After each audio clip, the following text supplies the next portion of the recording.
a hablar de las casas endebles, de los niños con riesgo. Voy a hablar de la guerra, voy a hablar de la guerra. Dice, voy a hablar de Hiroshima, Nagasaki y el alba, sus flores de ceniza y el sol en los escombros. Voy a hablar del soldado que mira como el cielo despedaza a los hombres y enceguece la Iván y habla así. Voy a hablar también del coltán, la muerte negra cuando el Congo deshuesa su milagro de ébano, la libertad molida, mis hermanos refugiados en la sombra del Boabat, del coltán y la codicia alimentando pulpos, mis hermanos cayendo de a puñados, de a miles, de a millones, muriendo en el silencio de la usura y el miedo. Voy a hablar de la guerra, sus porqués, las razones. Voy a hablar de la guerra del narco y de esta América, los maras, los panochos, la vida loca, el saque con 2 gramos de pasta base. Voy a hablar de la pampa, voy a hablar de Juan Gelma y la ronda en los jueves. Voy a hablar de los pájaros, voy a hablar del niño sin infancia, voy a hablar del migrante, de su muerte en un tren y las vías de un sueño inalcanzable, cruzando los pantanos, cruzando la esperanza, cruzando su destierro, cruzando el sol dormido, la selva, los atajos que inflama con sus naves, mientras el hijo espera ovillado en la sombra.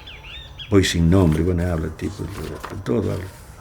Voy a hablar de la madre y con el llanto, voy a hablar del fracaso, como un arma de guerra, el asesino cuajando la penumbra y el peso. Bueno, así. Voy a hablar de la guerra de nuevo enloquecido. Voy a hablar de mi rostro en el agua, del exilio, de todo. Boludeces, dijera. Voy a hablar de la culpa, la violencia del niño, que se aferra al silencio con la boca atascada por proteger al ciego. Voy a hablar de Estraburgo, ¿te acuerdas de Estraburgo? Voy a hablar de los ojos de Cristo desnucado. Voy a hablar de la furia. Voy a hablar del ahogado. Bueno, y hablo así. Voy a hablar de Zambisa, los que mueren en esta migración que viene del África. Voy a hablar de las calles, los desprotegidos. Voy a hablar de su boca, de la libertad. Bueno, eso dice, se llama voy a así, empieza siempre, dice voy a hablar, tiene un leitmotiv. Voy a hablar de esta cabeza que luzco denucida, el seso incinerado cada vez que me pienso en sus neuronas de aceite y el cerebelo cae pendiendo el equilibrio. ¿Quién se lleva mis ojos? ¿Quién los ciega? ¿Quién me los ha sacado y puesto entre los dientes para ahogar mi destierro en la noche sin luna? ¿Quién les puso tomillo, cilantro del poniente y ajíes del altiplano con licores de menta? ¿Quién es quién en la muerte del último guerrero?